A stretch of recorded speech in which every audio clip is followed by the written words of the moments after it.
Item Number SCP-882. Object Class Euclid. Special Containment Procedures. SCP-882 is to be kept in a fluid environment at all times, consisting of no less than 40% seawater.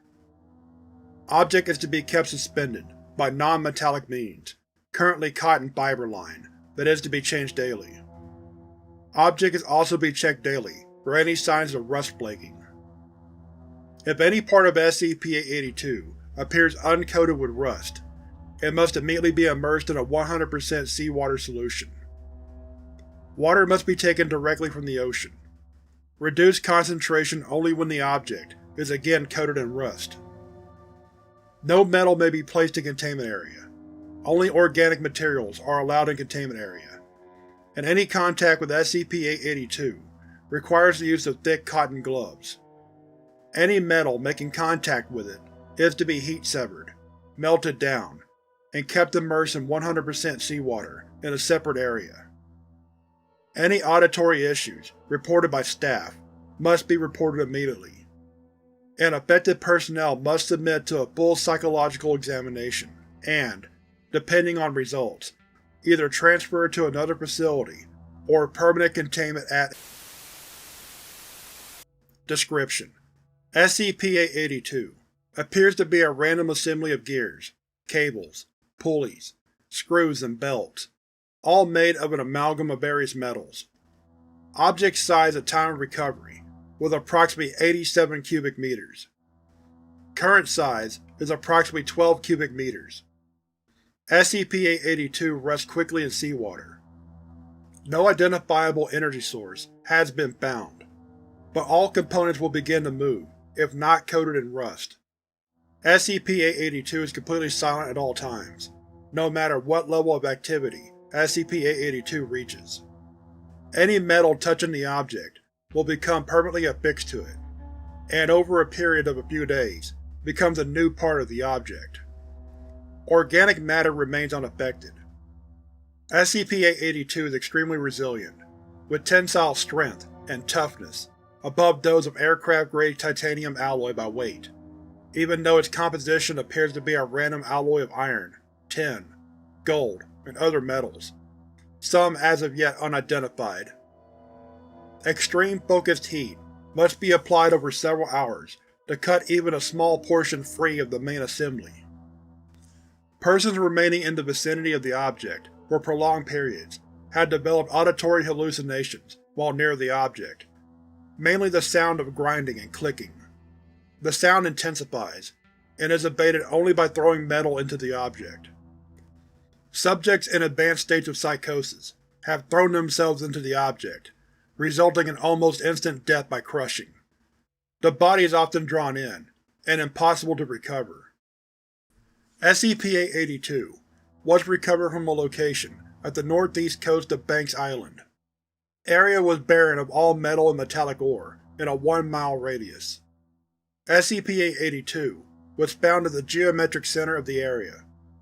SCP-882 had become submerged in seawater at the time of discovery. A small town was found nearby, abandoned for several years. SCP-882 was removed, and shortly started to flake off rust, causing the buried parts to begin motion. After several accidents, Dr. Gears authorized SCP-2519 to be played on loop, which successfully reduced the object's motion, enabling safe access. SCP-882 was then cut down and contained on-site. Note: SCP-882 is not to be brought into the vicinity of SCP-271, or any subject possibly contaminated by SCP-217.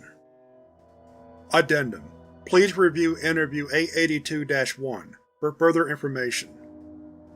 Interview 882-1 Interviewed: Richard Wright. Interviewer: Dr. Gears.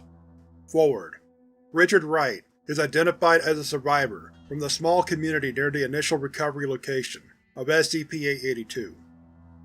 Begin audio log 1304. Dr. Gears, please take a seat. State your name for the record, please. Mr. Wright. Richard Logan Wright. Everyone calls me Rich, though. Excellent. Thank you, Mr. Wright.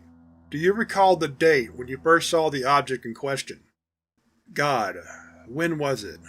I'm not really sure. It was a while ago. Alan found it first. Wrecked his boat on it. He told a few of the other fellows about it. Said they could sell it for a bundle of scrap. We all thought it was a chunk off a jet or a cargo ship. At what point did the device start operating? The next day. Damn thing shook off rust like a dog with fleas. Started spinning slow, then sped up. By the time I saw it, it was really running. Jimmy tried to get closer, tried to see what was powering it, or why it was so quiet, but he slipped, got a bad cut over his eye, and got the hell out of there. Alan seemed kinda off, kept asking us if we were hearing anything. Miss Parker thought part of it was gold, even tried to jam part of it with a pipe to get at it. That pipe stuck fast, and smacked her a good one, when the gear it was on spun around. After that, people mostly kept away. Were there any other incidents of people being injured or hearing noises? Not at first. That's the thing. It was so damn quiet. Everyone kinda forgot about it for a while. Alan was keeping it in an old storeroom by the dock, and nobody really went out there much. He started looking bad, said he couldn't sleep, that he kept hearing that thing grind away. Father Pat started dropping by, tried to talk to him, told him to get rid of it. He was gone for a couple of days, then suddenly the two of them turned up together, happy as clams. Mr. Wright? Subject rubs face and shakes head. I'm fine. Sorry. So, Father Pat and old Alan show up, fresh as daisies. Said they got the thing figured out. I wasn't paying that much attention. This whole thing had me spooked. Been hearing stuff from the storeroom, grinding and squealing. Really quiet. Anyway, they said some damn thing about it being from somewhere else. That God made it. That was it for me, and I left. Did you believe them? What? That it was from God? No, I don't know. I didn't really know what to think. This damn machine kept spinning away. No power to it, and eating metal too. That pole Miss Parker hit with it? It turned into a giant screw shaft. Looked like it had always been there. More people started getting interested, started listening to Alan and Father Pat. Told everyone to bring metal to it. Told them the gears were the voice of God, that it grew louder as we turned away, and softer as we brought it offerings. Did you bring metal to it as well, or spend any extended period of time near the object? Subject is silent for several seconds. The hell does that matter? You could hear this thing all over town. Got to be folks couldn't even sleep, just clanking, grinding, screaming at all hours of the night. Giving it metal helped. God damn it, I didn't want to. I know it wasn't God. I never said it was. Everyone else was falling over themselves to make Alan and Father Pat happy. I just wanted some damn sleep. There's not a goddamn thing wrong with that. Subject bangs the table with hands, is highly upset and breathing heavily. Sir, I will request that you calm yourself. I am asking questions, not accusing. Please return to your seat. I'm sorry. Over a couple of weeks, everything got fed to that thing. It was just how things were. We were pretty isolated, you know. It's not like we had much else. You just make a couple of trips out to the storehouse and toss any metal you happen to find in. Always seemed to be people there, just watching it. It tore a hole in the roof after a while.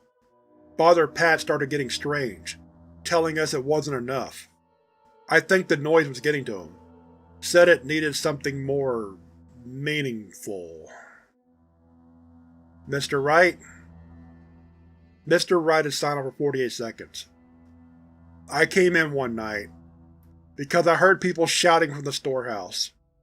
Father Pat was leading a prayer to this thing, but it didn't sound like any prayer I knew. People were coming up, and he bent over them. They screamed. and then he turned to that big mass of metal. I thought he was giving communion, until I saw the pliers in his hand. I'm sorry, pliers? He was yanking out people's fillings. He was pulling out their fucking teeth and feeding them to that thing. Subject is shouting, appearing highly upset. He started screaming about it not being enough, that it needed more, but there wasn't any more. There was barely any metal left anywheres. Then he pointed at Alan. He said he was hiding metal from the Great Machine. Alan screamed that he didn't have anything. Father Pat said he had a metal joint in his hip. Everyone got up at once. Oh god. Oh god. They grabbed him. Everyone just grabbed him. He started screaming. He kept screaming, and nobody cared. I saw his arm go in, saw all of his fingers break and pull the rest of the arm in. And I ran. What could I do? Jesus, I couldn't stop it, there was too many.